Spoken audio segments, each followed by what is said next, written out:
మొదటి యోహాను పత్రిక మొదటి అధ్యాయం 7వ వచనం. అయితే ఆయన వెలుగులో ఉన్న ప్రకారం మనమును వెలుగులో నడిచిన ఎడల మనము అన్యోన్య సహవాసము గలవారమై ఉందుము. అప్పుడు ఆయన కుమారుడైన యేసు రక్తము ప్రతి పాపము నుండి మనలను పవిత్రులనుగా చేయును. ప్రార్థన చేసుకుందాం. ప్రేమ కలిగిన మా పరలోకపు తండ్రి, మీ ఘనమైన అతి పరిశుద్ధమైన నామానికి వందనాలు ప్రభువా. ఉదయకాల సమయంలో మీ సన్నిధికి చేరి మిమ్మల్ని స్తుతించడానికి, ఆరాధించడానికి, ఘనపరచడానికి, వాక్యపు వెలుగులో మమ్మల్ని మేము పరిశీలించుకోవడానికి దయచేసిన మరొక గొప్ప అవకాశాన్ని బట్టి, పునరుద్ధాన దినాన్ని బట్టి మిమ్మల్ని స్తుతిస్తూ, మిమ్మల్ని ఆరాధిస్తూ కనపరుస్తూ ఉన్నాం. మా జీవితాల్లో మీరు చేస్తున్న ప్రతి మేలును బట్టి మీకు వందనాలు ప్రభువా. మీ గొప్పతనాన్ని బట్టి, ఔన్నత్యాన్ని బట్టి, మీ ప్రేమను బట్టి, వాత్సల్యతను బట్టి, విశ్వాస్యతను బట్టి, పరిశుద్ధతను బట్టి ప్రభువా మీకు వందనాలు, స్తోత్రాలు. మీ నీతిని బట్టి, న్యాయాన్ని బట్టి, మీ పరిపాలనను బట్టి, సార్వభౌమాధికారాన్ని బట్టి ప్రభువా మిమ్మల్ని స్తుతిస్తూ, ఆరాధిస్తూ కనపరుస్తూ ఉన్నాం. వాక్యం విన్న ప్రతి ఒక్కరిని దీవించి ఆశీర్వదించమని, ఆత్మీయంగా ఎదగడానికి కృప చూపించమని, ఆత్మీయమైన మేళ్లతో నింపమని ప్రాధేయపడతా ఉన్నాం. పరిశుద్ధాత్మదేవ మీరే మాట్లాడమని ప్రాధేయపడతా ఉన్నాం. కృప చూపించండి.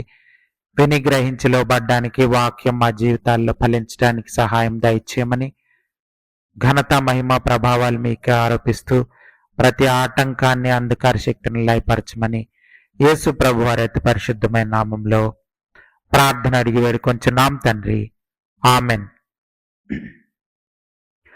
ఒకసారి ఒక సంఘంలో దైవ సేవకుడు వాక్యం చెప్తా ఉన్నప్పుడు వాళ్ళు ఆ వాక్యాన్ని రికార్డ్ చేస్తారు. అయితే ఒక ఆదివారం రోజు వాక్యం చెప్తున్నప్పుడు రికార్డింగ్ సరిగ్గా అవ్వలేదు. అయితే దానికి కారణం ఒక యవనస్తుడని ఎవరో దైవ సేవకునికి చెప్పారు. చెప్పినప్పుడు ఆ దైవ సేవకుడు ఆ యవనస్తుని దగ్గరికి వెళ్ళి కొంచెం హెచ్చరించి గద్దించారు.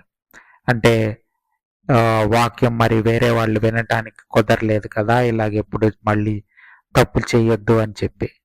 అయితే ఆ అబ్బాయి తలంచుకున్నాడు, ఏం మాట్లాడలేదు.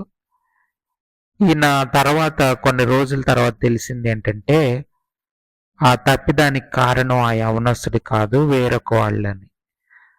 ఎప్పుడైతే అలా తెలిసిందో వెంటనే ఆయన ఆ యవనస్తుని దగ్గరికి వెళ్ళి క్షమాపణ అడిగాడు. క్షమించమని, నాకు తెలియలేదు, ఎవరో చెప్తే నమ్మానని చెప్పి. సో ఆ దైవ సేవకునికి చాలా పెద్ద వయసు గలవాడు, అలాగే యవనస్తుడు చాలా చిన్నవాడు. అయినప్పటికీ కూడా ఆయన తగ్గించుకొని యవనస్తుని క్షమాపణ అడిగాడు. ఇక్కడ మనం నేర్చుకోవాల్సిన ఒక పాఠం ఉంది. వాక్యంలో మనం చదివితే యేసు ప్రభు వారు లేకపోతే దేవుడు వెలుగులోనున్న ప్రకారం మనము కూడా వెలుగులో నడవాలన్నది మనం అర్థం చేసుకోవాలి. అప్పుడు దేవునితో అలాగే మన మధ్య అంటే విశ్వాసుల మధ్య సహవాసం సరిగ్గా ఉంటుంది, దేవునితో సహవాసం సరిగ్గా ఉంటుంది. అప్పుడు యేసు ప్రభు వారి యొక్క రక్తం పవిత్రులుగా మనల్ని చేసే అవకాశం దొరుకుతుంది. అంటే మనల్ని పవిత్రీకరించే అవకాశం మనం పరిశుద్ధాత్మ దేవునికి మనం ఇస్తున్నట్లు, మనం అంగీకరిస్తున్నట్లు అవుతుంది. అంటే ఇక్కడ మనం యథార్థంగా ఉండాలి, ఆనెస్ట్గా ఉండాలి అన్నది అర్థం చేసుకోవాలి. అప్పుడు మనం చాలా ఎక్కువ యథార్థత మనం దేవుని బట్టి, యేసుప్రభు వారిని బట్టి, దేవునికి లోబడే విధానాన్ని బట్టి మనం యథార్థంగా ఉంటున్నప్పుడు మనం పవిత్రీకరించబడతాం, దేవునితో సహవాసం, ఆత్మీయంగా ఎదుగుతాం అన్నది మనం అర్థం చేసుకోవాలి. చూడండి, ఆదాము తప్పు చేసినప్పుడు, దేవునికి అవిధేయత చూపించినప్పుడు, దేవుడు ఆదామును ప్రశ్నించినప్పుడు ఏం చేశాడు? ఈ స్త్రీ వల్లనే నేను తప్పు చేశానని ఆ స్త్రీ మీద తప్పు మోపడం, బ్లేమ్ చేయడం చూస్తాం. సో అది అటువంటి సిస్టమ్, అటువంటి ఒక విషపూరితమైనటువంటిది ఒక భావం, అటువంటి పద్ధతి మన శరీరాల్లో అటువంటిది ఉంది. అంటే డిజానెస్టీ అన్నది, అవిధేయత లేకపోతే యథార్థత యథార్థంగా ఉండని ఒక బిహేవియర్, అటువంటి ప్రవర్తన మన జీవితాల్లో మనం గమనించవచ్చు. చాలాసార్లు మనం ఇదొక విషం అని, పాయిజన్ అని మనం అర్థం చేసుకోవాలి. సో ఆదాం లాగా మనం కూడా అలాగే మనం ప్రైడ్ని బట్టి లేకపోతే దాన్ని బట్టి వేరే వాళ్ళ మీద బ్లేమ్ చేసేయడం, మనం యథార్థంగా ఉండకుండా ఉంటే మన దేవుడు మనల్ని పవిత్రీకరించే అవకాశం, అంటే శాంక్టిఫికేషన్ ప్రాసెస్ అన్నది జరగదు. ఆ తర్వాత దేవునితో సహవాసం కోల్పోతాం, తోటి విశ్వాసులతో కూడా సహవాసం కోల్పోతాం. దానివల్ల ఆత్మీయంగా ఎదిగే అవకాశం లేదు. అలాగే మనం గమనిస్తే ఇద్దరు దొంగలు యేసు ప్రభు వారిని సిలువ వేసినప్పుడు ఒకళ్ళు కుడివైపున ఒకళ్ళు ఎడం వైపున ఆ యొక్క సిలువ వేశారు. అయితే అందులో ఒక దొంగ ఏం చేశాడంటే, నిన్ను నువ్వు విడిపించుకో, మమ్మల్ని కూడా విడిపించు, ఇటువంటి మాటలు మాట్లాడాడు. అంటే ఆయన హృదయంలో ఎటువంటి భావం ఉంది అని మనం కానీ ఆలోచిస్తే డిజానెస్టీ ఉంది, అంటే యథార్థంగా లేడు. అంటే ఆ శిక్షకి నేను అర్హుణ్ణి, ఆ యొక్క శిలువ శిక్షకి నేను అర్హుణ్ణి అని అతను హృదయంలో మనసులో భావించట్లేదు. కానీ ఇంకొక దొంగను మనం చూస్తున్నప్పుడు ఆ యొక్క చాలా ఆనెస్ట్గా ఉన్నాడు. ఈ శిక్షకు మనం అర్హులం, ఆయన అనర్హుడు, యేసు ప్రభు వారికి ఆ శిక్ష పొందడానికి కాదు అని ఆయన అర్థం చేసుకొని ఆయన నీ యొక్క నువ్వు దేవుని రాజ్యంలో జ్ఞాపకం చేసుకోమని ఆయన అడిగాడు. వెంటనే ఆ యథార్థ హృదయం దేవుణ్ణే కదిలించింది. ఇది మనం ఉదయకాల సమయంలో నేర్చుకోవాలి. ఈ యథార్థత అన్నది దేవుని కనికరం పొందుతుంది, దేవుని యొక్క సహవాసం పొందే అవకాశం ఉంటుంది. ఒక దొంగ చూడండి, అటువంటి ఆనెస్ట్గా యథార్థంగా లేకుండా ఆ శిక్షకి నేను అర్హుడిని కాదు అని అనుకోవడం వలన, అటువంటి భావన వలన ఆయన పరలోక రాజ్యాన్ని కోల్పోయాడు. ఇంకొక ఆయన యథార్థంగా ఆనెస్ట్గా ఉండడం వల్ల, మనం ఎన్ని తప్పులు చేసాం, ఎన్నో జీవితాలు మన వల్ల నాశనం అయిపోయి ఉంటాయి, మన దొంగతనం వల్ల చాలా కుటుంబాలు నాశనం అయిపోయి ఉంటాయి, లేకపోతే మనం చేసిన చెడు పనుల వలన అనేకమైన వ్యక్తులు సఫర్ అయిపోయి ఉంటారు అని ఆయన అర్థం చేసుకొని, ఈ శిక్షకి నేను అర్హుణ్ణి, ఈ సిలువ శిక్షకి నేను అర్హుణ్ణి అని అర్థం చేసుకున్నాడు. దానివల్ల యేసు ప్రభు వారిని కూడా అర్థం చేసుకున్నాడు.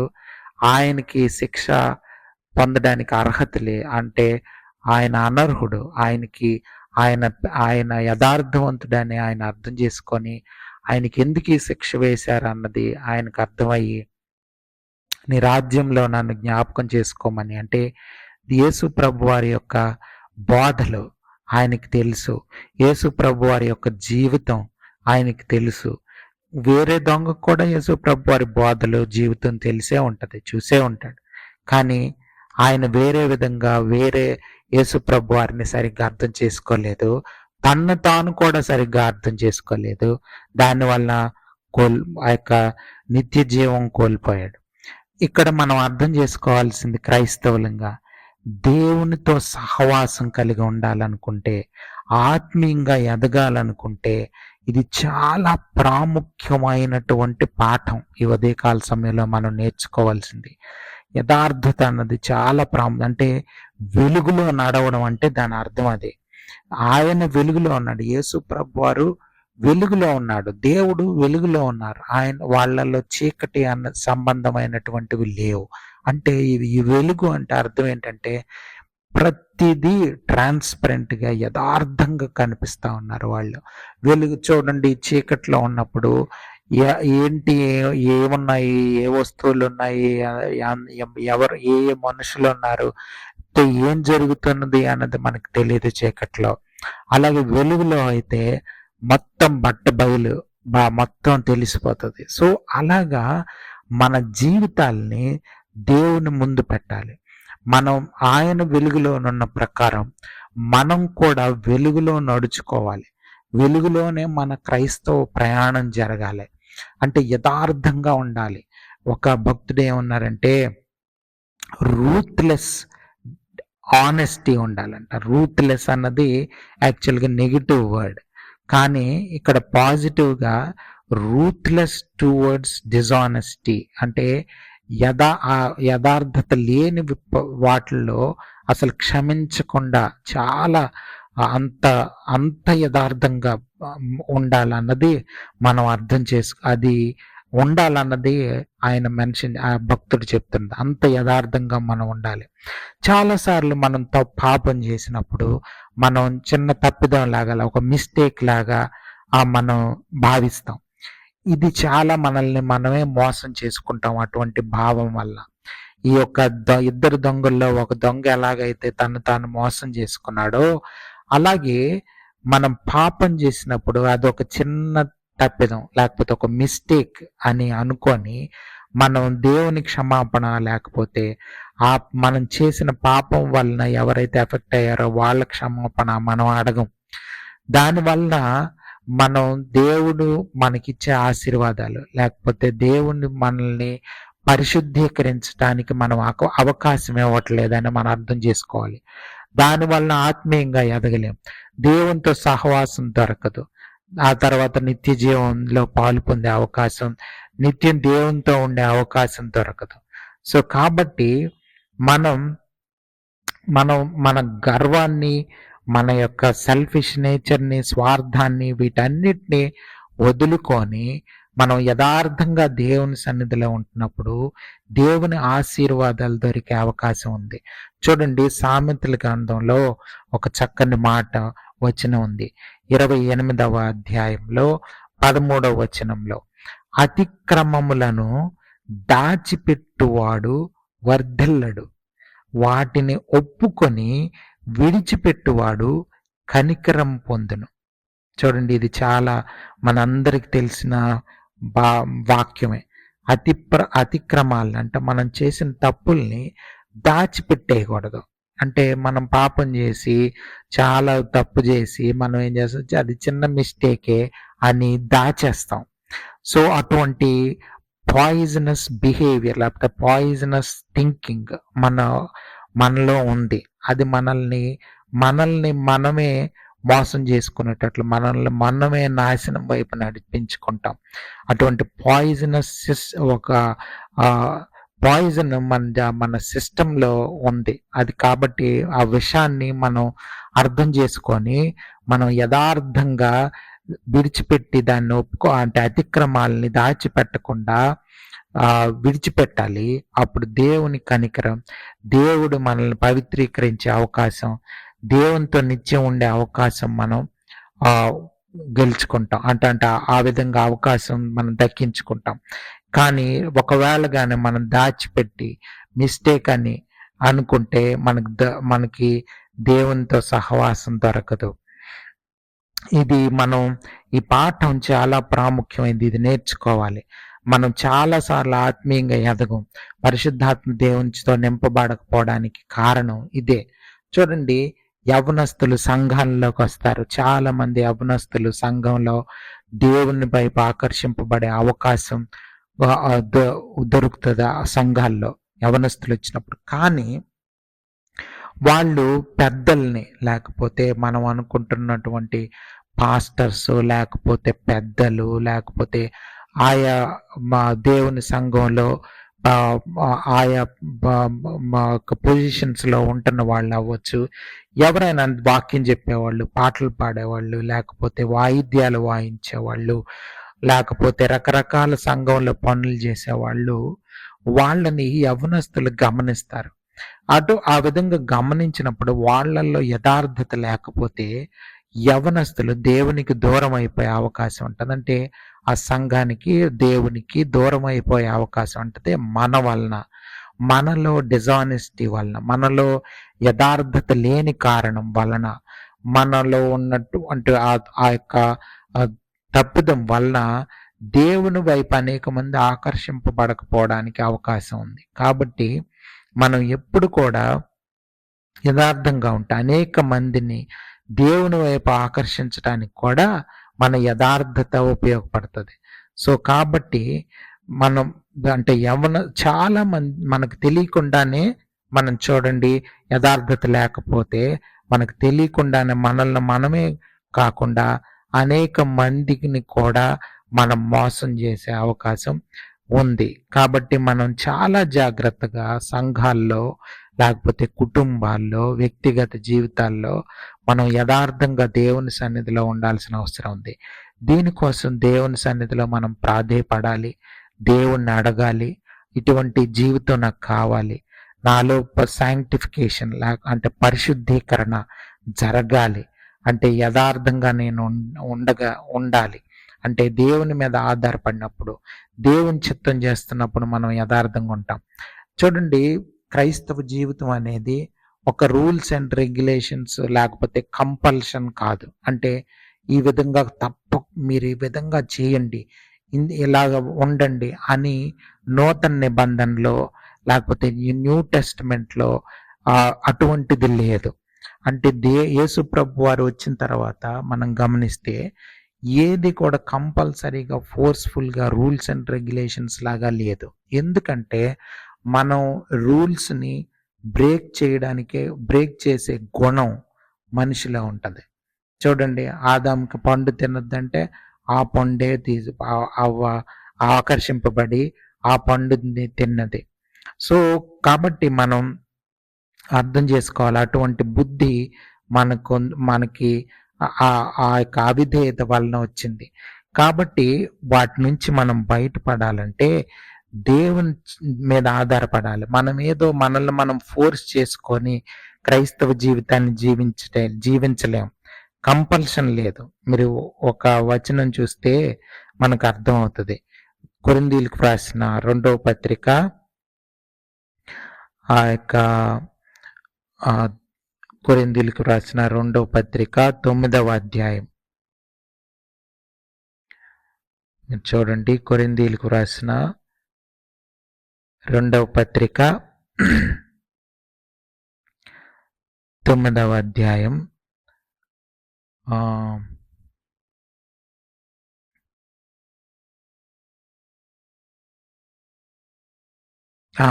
7వ వచనం చదువుతున్నాను చూడండి. కొరింథీయులకు రాసిన 2వ పత్రిక 9వ అధ్యాయం 7వ వచనం. సణుగు కొనకయు బలవంతముగా కాకయు ప్రతివాడును తన హృదయములో నిశ్చయించుకుని ప్రకారం ఇవ్వలను. దేవుడు ఉత్సాహముగా ఇచ్చు వానిని ప్రేమించును. అంటే మనం సణుక్కోకూడదు, కొనుక్కోకుండా దేవునికి ఉత్సాహంగా దేవునికి ఇవ్వాలంటే చీర్ఫుల్ గివర్ని, అంటే మనం సంతోషంగా ఉత్సాహంగా దేవుణ్ణి ప్రేమించి దేవునికి కానీ మనం అంటే ఆ విధంగా కానీ మన హృదయంలో నిశ్చయించుకునే ప్రకారం దేవునికి కానుకలు ఇవ్వడం విషయంలో, వాటి విషయంలో, ముఖ్యంగా పరిచర్య విషయంలో మనం ఆలోచిస్తే అది బలవంతంగా లేదు, కంపల్షన్ లేదు. అలాగే క్రైస్తవ జీవితంలో ఏది కూడా కంపల్షన్ లేదు. ఇది మనం ముఖ్యంగా అర్థం చేసుకోవాలి. దేవుడు మనకి ఫ్రీడమ్ ఇచ్చాడు. ఆ ఫ్రీడమ్ని మనం దేవుని చిత్తానికి మనల్ని మనం సమర్పించుకోవాలి. దేవుడిచ్చిన ఫ్రీడమ్ని మనం దేవునికి అంటే దేవుని చిత్తానికి మన చిత్తాన్ని కానీ సిలువకు అప్పగించి దేవుని చిత్తాన్ని గౌరవించి దేవుని చిత్తాన్ని కానీ మనం జీవితంలో నెరవేర్చడానికి తీర్మానించుకొని దేవుని మీద ఆధారపడినప్పుడు అప్పుడు నిజమైన క్రైస్తవ జీవితం దొరుకుతుంది. చూడండి, ఉదయకాల సమయంలో వెలుగులో నడుచుకోవాలన్నాం. ఇవన్నీ అట్లా వెలుగులో నడుచుకుంటాం అని అంటే దేవుని చిత్తం చేయడం ద్వారా, దేవుని మీద ఆధారపడడం ద్వారా యథార్థత అన్నది పరిశుద్ధాత్మ దేవుడు మనల్ని హెచ్చరిస్తున్నప్పుడు, మనల్ని నడిపిస్తున్నప్పుడు ఆ యథార్థత మన జీవితంలో మనం గమనించవచ్చు. ఆ యథార్థత మనలో ఉండదు, అది పరిశుద్ధాత్మ దేవుడు మనకి యేసు ప్రభు వారి జీవితం ద్వారా దయచేస్తాడు. యేసు ప్రభు వారి జీవితం మనం జీవిస్తున్నప్పుడు మనల్ని మనం అంటే పరిశుద్ధాత్మ దేవుని యొక్క పవిత్రీకరణకి సమర్పించుకునే అవకాశం మనకు దొరుకుతుంది. చూడండి, ఇవన్నీ చాలా ప్రాముఖ్యమైన మాటలు. మనల్ని అంటే ఆ సెల్ఫ్ కంట్రోల్ అన్నది మనకు ఉండదు, అది దేవుడిచ్చేది. గలతీయులకు రాసిన పత్రిక ఆ యొక్క ఆత్మ ఫలం మనం గమనిస్తే అందులో సెల్ఫ్ కంట్రోల్ కూడా ఒకటి. అంటే మనల్ని మనం మన నియ నియంత్రణ చేసుకునే ఒక గొప్ప పరిశుద్ధాత్మ దేవుడు అటువంటి వరం, ఫలం మనకిస్తాడు. అటువంటి ఫ్రూట్ మనకిస్తాడు.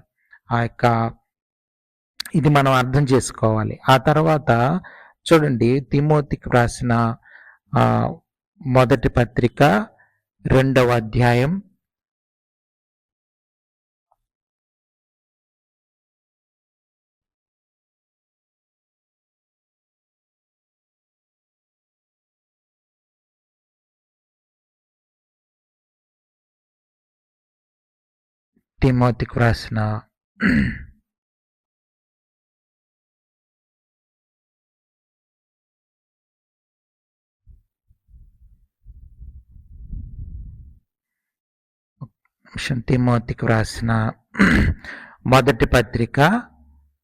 2వ అధ్యాయం 5వ వచనం. దేవుడొక్కడే, దేవునికిని నరులకును మధ్యవర్తియు ఒక్కడే, ఆయన క్రీస్తు యేసును నరుడు. ఇది మనకి చాలా తెలిసిన వాక్యమే. దేవుడు ఒక్కడే, దేవునికిని నరులకును మధ్యవర్తి ఒక్కడే. అంటే ఏంటంటే ఇది మనం చాలా జాగ్రత్తగా అర్థం చేసుకోవాలి.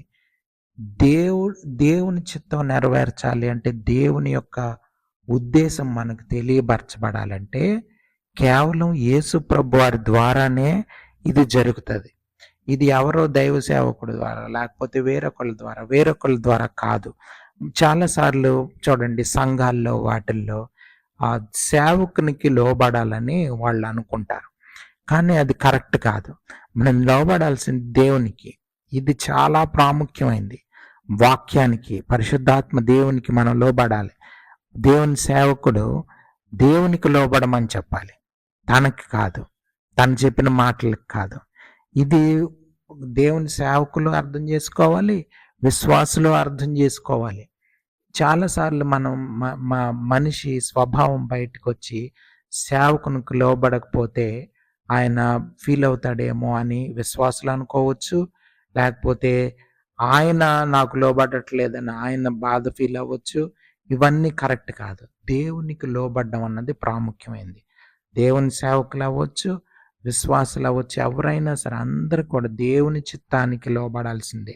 అదే ఈ వాక్యంలో మనం అర్థం చేసుకోవాల్సింది. దేవునికి మనిషికి మధ్యలో మధ్యవర్తి ఒక్కళ్ళే ఉన్నారు. దేవునికి మనిషికి మధ్యలో మధ్యవర్తి యేసు ప్రభు వారే, ఇంకెవ్వరు మధ్యవర్తులు లేరు. అలాగే హెబ్రీలకు రాసిన పత్రికలో మనం చూస్తే 6వ అధ్యాయంలో మొదటి వచనం చూస్తే చూడండి, నిర్జీవ క్రియలను విడిచి మారు మనస్సు పొందుట. ఇదంతా బేసిక్ క్రిస్టియానిటీలో భాగం. ఏది? నిర్జీవ క్రియలను విడిచిపెట్టడం అన్నది బేసిక్గా, నార్మల్గా అదేదో ఆత్మీయంగా ఎదిగిన సంపూర్ణంగా దేవునిలో ఎదిగిన వ్యక్తుల్లో కాదు. బేసిక్గా మనం నేర్చుకోవాల్సిన ఒక క్రిస్టియన్ లైఫ్లో ఉండవలసినటువంటి మినిమం థింగ్స్ ఏంటంటే, మనం నిర్జీవ క్రియలు అంటే ఈ కంపల్షన్ చేసే క్రియలు ఉంటాయి. 10వ వంతు ఇవ్వడం, లేకపోతే ఉపవాస ప్రార్థనలు చేయడం అన్నవి కంపల్షన్ నుంచి రాకూడదు. అంటే ఎవరో ఫోర్స్ఫుల్గా ఈరోజు ఉపవాసం ఉండు అంటే మనం సనుక్కొని గొనుక్కొని, ఇలా 10వ వంతు ఇచ్చేటప్పుడు చదువుకొని గొనుక్కొని అలాగే ఇస్తూ ఉంటారు. చాలాసార్లు మనకి ఇష్టం ఉండదు, అయినా సరే ఇవ్వకపోతే ఏమన్నా అవుద్దేమో, ప్రమాదాలు జరుగుతాయేమో, లేకపోతే ఏదైనా అవుతుందేమో అని ఒక రకంగా సరిగ్గా అంటే మనకు అవగాహన లేని పరిస్థితుల్లో నుంచి ఇటువంటిది వస్తుంది. కాబట్టి వాటి వల్ల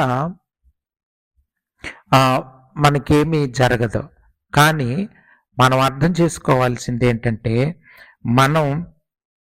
మన జీవితాల్లో ఈ నిర్జీవ క్రియలను విడిచిపెట్టాలన్నది మనం అర్థం చేసుకోవాలి. చూడండి, వాటిని విడిచిపెట్టడం అనేది బేసిక్ క్రిస్టియానిటీ. సో అదేదో పెర్ఫెక్షన్లోకి వెళ్ళే భాగంలో లేదు అసలు. అదే మాట ఇక్కడ ఉంది చూడండి. నిర్జీవ క్రియలను విడిచిపెట్టడం, మారు మనసు పొందడం, విశ్వాసం, దేవుని యందలి విశ్వాసం చూపించడం, బాప్తిస్మము తీసుకోవడం, అలాగే ఫెలోషిప్లోకి ఎంటర్ అవ్వడం, అలాగే పునరుద్ధానము, నిత్యమైన తీర్పు, అవన్నీ కూడా మనం అర్థం చేసుకోవాల్సినటువంటి మాటలు. ఈ ఉదయకాల సమయంలో దేవుడు మన జీవితాల్లో ఇటువంటి గొప్ప కార్యాలు దేవుడు చేయాలని, మనందరం ఇటువంటి యథార్థమైన హృదయం మన జీవితాల్లో మనం గమనించుకోవాలని పరిశుద్ధాత్మ దేవుని ప్రార్థన చేసుకుందాం. ప్రేమ కలిగిన మా పరలోకపు తండ్రి, మీ ఘనమైన అతి పరిశుద్ధమైన నామానికి వందనాలు, స్తోత్రాలు ప్రభువా. ఉదయకాల సమయంలో మీ సన్నిధికి చేరి మిమ్మల్ని స్తుతించడానికి, మిమ్మల్ని ఆరాధించడానికి, గణపరచడానికి, వాక్యపు వెలుగులో మమ్మల్ని మేము పరిశీలించుకోవడానికి దయచేసిన అవకాశాన్ని బట్టి మీకు వందనాలు. ఈ సమయంలో మాతో మాట్లాడారు, అందుని బట్టి మీకు వందనాలు. వాక్యం మా జీవితాల్లో ఫలించడానికి పరిశుద్ధాత్మ దేవ కృప చూపించమని ప్రాధేయపడతా ఉన్నాం. ఘనత, మహిమ, ప్రభావాలు మీకే ఆరోపిస్తూ వాక్యం ప్రభు ఫలించి ప్రభు నాయన విధేయతకు చూపించడానికి సహాయం దయచేయమని, ప్రతి ఒక్కరిని దీవించి ఆశీర్వదించమని యేసు ప్రభు వారి పరిశుద్ధమైన నామంలో ప్రార్థన అడిగి వేడుకొంచున్నాం తండ్రి. ఆమెన్.